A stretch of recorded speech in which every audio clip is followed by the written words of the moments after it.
నమస్కారం అండి, బాగున్నారు కదా? Welcome to Yog stack and thank you for supporting my videos అండి.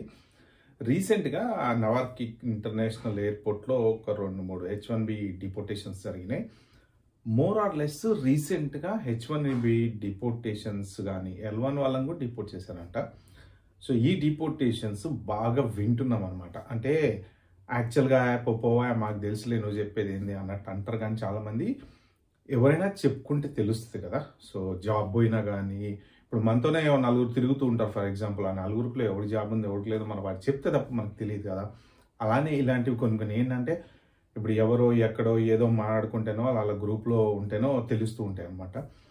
పర్టిక్యులర్ పర్సన్కి పక్కన ఏం జరుగుతుందో తెలియకపోవచ్చు, బట్ వేరే వాళ్ళకి తెలుస్తూ ఉంటుంది. అలాగనే ఇవన్నీ కొన్ని బయటకు వస్తూ ఉంటాయి అనమాట. మోర్ ఆర్ లెస్ ఈ మధ్యన రెడిట్ పోస్టులలో చాలా మంది పెడుతున్నారు వాళ్ళ పర్సనల్ ఎక్స్పీరియన్స్. ప్రెసెంట్ ఏంటంటే USCIS వాళ్ళకి, United states customs and immigration వాళ్ళకి డబ్బులు బాగా ఇచ్చాడు ట్రంప్ మామ. తీసుకోండి రా బాయ్, ఎంత కావాలో తీసుకోండి అని. వాళ్ళు విపరీతంగా ఎంప్లాయీస్ని రిక్రూట్ చేసుకున్నారు, CBP ఆఫీసర్స్ని రిక్రూట్ చేసుకున్నారు. ఇవన్నీ కలిపి ఒక డేటా షేరింగ్ టీం కింద చేశారు. రీసెంట్గా ఒక కొత్త AI సాఫ్ట్వేర్ తోటి వాళ్ళు కలిసి వర్క్ చేస్తున్నారు. ఆ సాఫ్ట్వేర్ మీద నేను ఇంకో సపరేట్ వీడియో చేస్తా.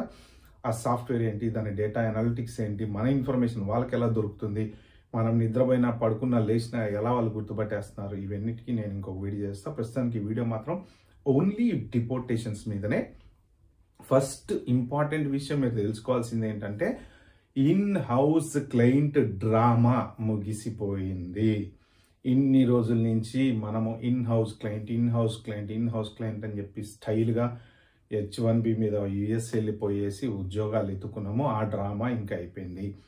మీరు H1B ఇంటర్వ్యూకి వెళ్ళినా సరే ఇన్ హౌస్ క్లయింట్ అని ఎప్పుడైతే చెప్పారో ఇంకా వాళ్ళకి ఇది డబ్బా కొట్లో అప్లై చేసిన H1B వీసా అని ఈజీగా అర్థమైపోతుంది. ఎందుకు అంటే క్లయింట్ని ప్రాపర్గా చూపెట్టలేని పరిస్థితులలోనే మనం ఇన్ హౌస్ క్లయింట్ అని చెప్తాం అనమాట. హౌస్ క్లయింట్ అంటే 2 రకాలు ఉంటాయి. ఒకటి మనం ఆ కంపెనీలో పనిచేస్తూ వేరే కంపెనీకి సపోర్ట్ చేస్తాం. ఎగ్జాంపుల్ ఒక వాల్మార్ట్ ఉందండి. ఫర్ ఎగ్జాంపుల్ మన పర్టికులర్ కన్సల్టెన్సీ నుంచి మనం వాల్మార్ట్లో ఏదైనా ఒక ప్రాజెక్ట్కి పనిచేస్తున్నాం అనుకోండి, మనం వాల్మార్ట్కి వెళ్ళి అక్కడ కూర్చొని పనిచేస్తాం అవసరం లేదు కదా. మన కంపెనీలోనే కూర్చుంటాము, క్లయింట్ వాడవుతాడు, కానీ మనం ఇన్ హౌస్ క్లయింట్ అంటే ఇక్కడే ఉంటాము, వీడి దగ్గరే పని చేస్తాము, వీడి దగ్గర నుంచి వాడికి సపోర్ట్ చేస్తాము అనమాట. ఓకే, అప్పుడు మనము ఇన్ హౌస్ క్లయింట్ అంటాం. లేదు ఇంకొకటి ఏంటి, మా కంపెనీలో జాబ్ ఉంది, మా కంపెనీలోనే నీకు వర్క్ ఉంది, ఇక్కడ మా సాఫ్ట్వేర్ మీదనే నువ్వు పని చేయాలి, మా సాఫ్ట్వేర్ డెవలప్ చేయాలి, మేమే H1 చేస్తున్నాము అంటే అది కూడా ఇన్ హౌస్ క్లయింట్ కిందకే వస్తుంది. బట్ ఇక్కడ ఏంటంటే ఇప్పుడు ఈ USCIS వాళ్ళకి క్లారిటీగా ఇన్ హౌస్ క్లయింట్ డ్రామా అనేది అర్థమైపోయింది అనమాట. అంటే 1-2 డ్రామాలు కాదు, H1B మీద ఆడేటువంటి రకరకాల డ్రామాలు వాళ్ళకి అర్థమైపోయినాయి. అందుకని చెప్పేసి వాళ్ళు డిపోర్టేషన్స్ అనేవి స్టార్ట్ చేశారనమాట. First thing in house client, fine, no problem. In house client టక ఫోన్ కొడుతున్నారు. ఎవరికి? ఎవరైతే నీ మేనేజర్ ఉన్నాడో వాడికి ఫోన్ కొడుతున్నాడు. ఆ చిన్న కన్సల్టెన్సీలు అనుకోండి, ఎవడెత్తుతాడు ఫోను, ఎవడో ప్రాజెక్ట్ గురించి చెప్తాడు, వీళ్ళంతా అందరికీ తెలిసిన ఓపెన్ సీక్రెట్ అండి. దీంట్లో దాచుకునేది ఏం లేదు. ఏదో ఒక లెటర్ టపటపటపా కొట్టేసి ఇచ్చేస్తారు. ఆ లెటర్ తీసుకొని వీళ్ళు ల్యాండ్ అయిపోతారు. అంటే ఇది కొత్తగా ఇండియా నుంచి గ్యాప్ తీసుకుని వచ్చేటువంటి H1B వాళ్ళు అనమాట. రీసెంట్గా నాతోనే ఒక 4-5 మెంబర్స్ ఇన్స్టాగ్రామ్లో నాతో కాల్ మాట్లాడారు. చాలా మంది ఉన్నారు అలాంటి వాళ్ళు.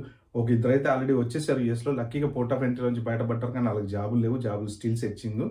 కొంతమంది ఏంటంటే ఎలా అవుద్దనే టెన్షన్తో ఉన్నారు. డెఫినెట్గా పోర్ట్ ఆఫ్ ఎంట్రీలో డిపోర్టేషన్ పర్ఫెక్ట్గా జరుగుతుంది. L1 వాళ్ళని కూడా రీసెంట్గా డిపోర్ట్ చేశారంట. పర్ఫెక్ట్గా జెన్యున్గా మీకు జాబ్ ఉండి ఇన్ హౌస్ క్లయింట్ ఉందంటే నో ప్రాబ్లం, మీరు 80% దానికి భయపడే పని ఏం లేదు. పర్ఫెక్ట్గా ఆ లెటర్ తీసుకుని వెళ్ళండి.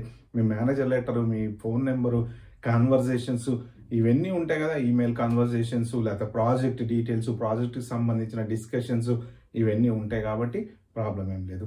అదర్ దెన్ దట్ ఇంకా జనరల్ H1B వాళ్ళని కూడా డిపోర్ట్ చేస్తున్నారు. ఇందులో ఏ కేటగిరీ వాళ్ళు ఎక్కువ ఉన్నారంటే 2 జాబులు చేసేవాళ్ళు. అదే 2 జాబులు లీగల్గా వెళ్ళవడు కదా, 2 జాబులు చేస్తే ఎట్లా డిపోర్ట్ చేస్తావు అంటే ఇక్కడే చిన్న లాజిక్ ఉంది. తెలివి అనేది మనకి ఎలా ఉందో అమెరికా వాళ్ళకు కూడా ఉందండి. కొంచెం ఆలోచించండి. చాలా మంది 2 జాబులు చేసేటప్పుడు ఎలా చేస్తారండి, ట్యాక్స్ తప్పించుకోవడం కోసం ఒక జాబుకేమో పేరోల్ రన్ చేసుకుంటారు, సెకండ్ జాబ్కి ఇండియాలో శాలరీ తీసుకుంటారు. లేదు ఏ స్టూడెంట్కో వాడి పేరు మీద పేరు రన్ చేసి వాడి దగ్గర నుంచి క్యాష్ ఇన్ హ్యాండ్ వెనక నుంచి తీసుకోవడము, ముందు నుంచి తీసుకోవడము, some not the other way ఆ ఫ్రాడ్ ట్రాన్సాక్షన్స్ అనేది చేస్తున్నారు అనమాట. మీరు లీగల్గా 2 జాబులు చేయొచ్చు, మిమ్మల్ని ఎవరు ఆపడు 100%.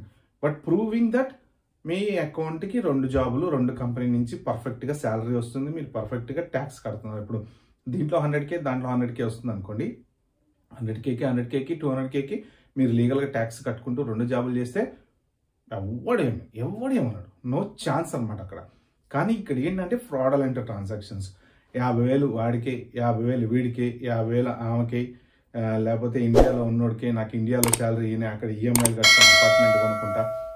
అంటే ఒక మనీ అనేది ఎలా ఉంటుందంటే, ఒక డాలరు ఒక చోటు నుంచి ఇంకో చోటుకి వచ్చినప్పుడు so some one must be responsible for that. ఇతను 2 జాబులు చేసినప్పుడు ఆ 2 జాబులకి డెఫినెట్గా శాలరీ అయితే కంపెనీ వేస్తుంది కదా. వేసిన డబ్బులు ఎటు పోతున్నాయి? ఇప్పుడు ఇక్కడ ఏజెన్సీ వాళ్ళు ఏం చేస్తున్నారు, వాళ్ళు తీసుకుంటారు కదా, కానీ వీడికి ఇక్కడ ఇవ్వట్లేదు, ఇండియాలో ఇస్తున్నారు. అంటే ఇక్కడ వీళ్ళు ఈ శాలరీ ఎవరికో పేరోల్ రన్ చేస్తున్నారు. సో మోరార్లెస్ మొత్తం అంటే ఇక అంతా జట్కామట్కాయే కదా ఇదంతా. సో అందుకని ఇలాంటివన్నీ కూడా బీభత్సంగా నడుస్తున్నాయి అనమాట. నెక్స్ట్ ఇంకొక ఇంపార్టెంట్ థింగ్ ఏంటి అంటే కంపెనీస్ అండర్ ఇన్వెస్టిగేషన్. FDNS ఉంది కదా, ఫ్రాడ్ డిటెక్షన్ వాళ్ళు కంపెనీస్లో ఎక్కడెక్కడైతే H1 ఫ్రాడ్లు జరిగినాయో, అంటే ఫర్ ఎగ్జాంపుల్ ఎయిర్పోర్ట్లో ఒకటి పట్టుకున్నారండి, వాడిది ఫ్రాడ్ అని తేలింది, ఇన్హౌస్ క్లయింట్ అన్నాడు, ఫోన్ చేశారు, సమాధానం లేదు, అతన్ని డిపోర్ట్ చేశారు.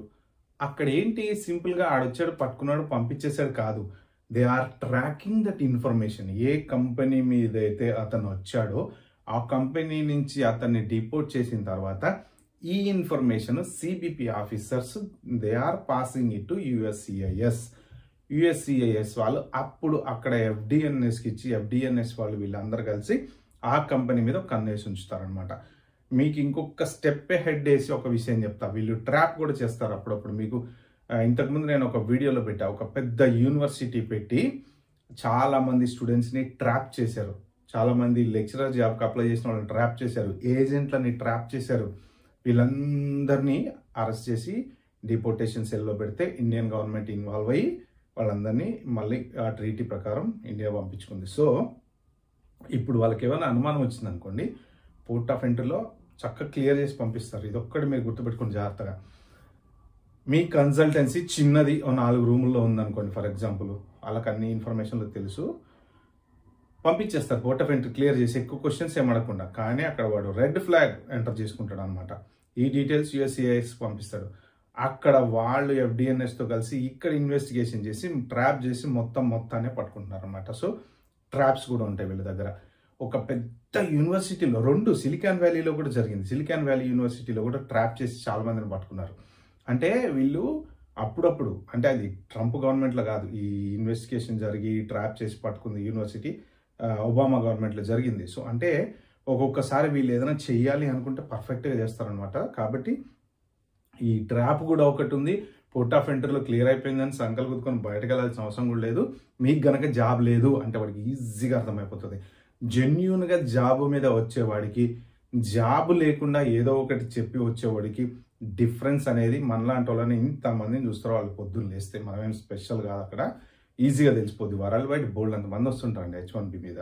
కాకపోతే ప్రజెంట్ ఉన్న సిచ్యువేషన్లో రిమూవల్, ఎక్స్పర్డైటర్ రిమూవల్ అనేది కూడా వాళ్ళు పెట్టుకున్నారనమాట. ఎక్స్పర్డైటర్ రిమూవల్ అంటే ఏంటంటే జనరల్గా H1B మీద మీరు గనక ఫ్రాడ్ చేశారని తెలిసిన, మిస్రిప్రజెంటేషన్ అంటే మీరు ఏదైనా పర్టికులర్గా మీ జాబ్ లేదని ప్రూవ్ చేసినా, లేకపోతే రాంగ్ డాక్యుమెంట్స్, ఏదైనా ఒక ఫేక్ డాక్యుమెంట్స్ పెట్టి మీరు వీసా తీసుకోవడానికి ట్రై చేసినా, లేదు మీకు జాబ్ లేదు ఉంటున్నట్టు దొంగ పేరోల్ రన్ చేస్తున్నారు, దానికి సంబంధించిన ఫైనాన్షియల్ ట్రాన్సాక్షన్స్ లేవు, అదైనా అనాథరైజ్డ్ వర్క్ అంటే మీ H1B మీద ఉండి మీరు చేసేటువంటి వర్క్ కాకుండా ఇంకేదన్నా వేరే ఏమైనా చేస్తున్నారా, క్యాష్ ఇన్ హ్యాండ్ జాబ్లో అటో ఇటో, మీ అకౌంట్లో ఎక్స్ట్రా డబ్బులు పడ్డాయి అనుకోండి, అప్పుడు $200, అప్పుడు $300, ఇప్పుడు $200 అలా ఏమైనా ఎక్స్ట్రా పడుతున్నాయా, బ్యాంక్ ట్రాన్సాక్షన్స్ కూడా చెక్ చేసినప్పుడు చెప్పాను కదా, రీసెంట్గా ఎవరో ఒక H4 లేడీని, ఆమె ప్రాక్సీ ఇంటర్వ్యూలో అటెండ్ అవుతుందంట, $600 $700 నాకు ఇంటర్వ్యూ అయిపోయింది, నాకు డబ్బులు ఏమని చెప్పి వాట్సాప్లో మెసేజ్ పెట్టిందంటే డిపోర్ట్ చేసి పంపించేశారు. సో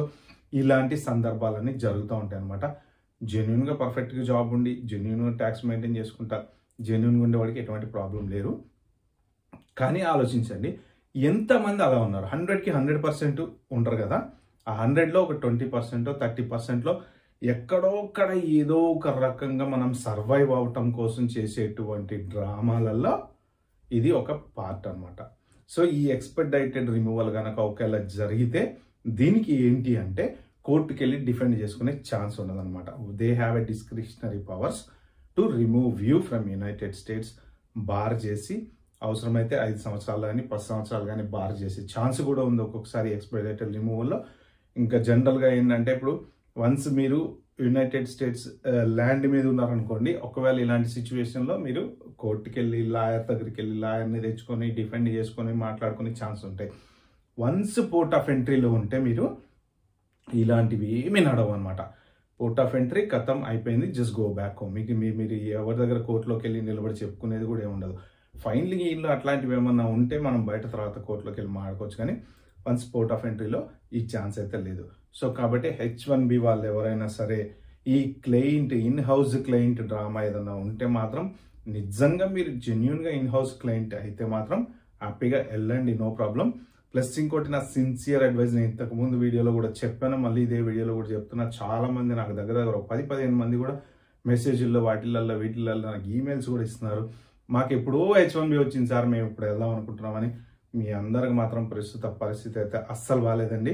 నేను జాబ్స్ సిచ్యువేషన్ ఎలా ఉంది యూఎస్లో అనేది ఇంకొక వీడియో చేస్తాను నేను. మీరు just keep an I on that.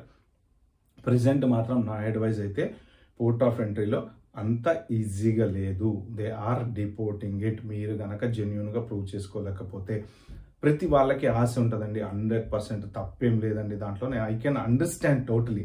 ఎందుకంటే అందరూ మంచి కష్టపడాలి, జాబ్ చేసుకోవాలి, హ్యాపీగా ఉండాలి అనుకుంటాము. కానీ ఈ మంచితనంలో ఒక్కొక్కసారి మనం కొంచెం షార్ట్ కట్ అనేది తీసుకుంటాము. ఆ షార్ట్ కట్ ఇప్పుడు మనకి దెబ్బ కొడుతుంది అనమాట. ఓకే ఫ్రెండ్స్, ఇది ఈ వీడియోలో నేను చెప్తాను కదా. వీడియో మీకు నచ్చినట్టుంటే ప్లీజ్ అండి like, share, subscribe to my channel. Thank you.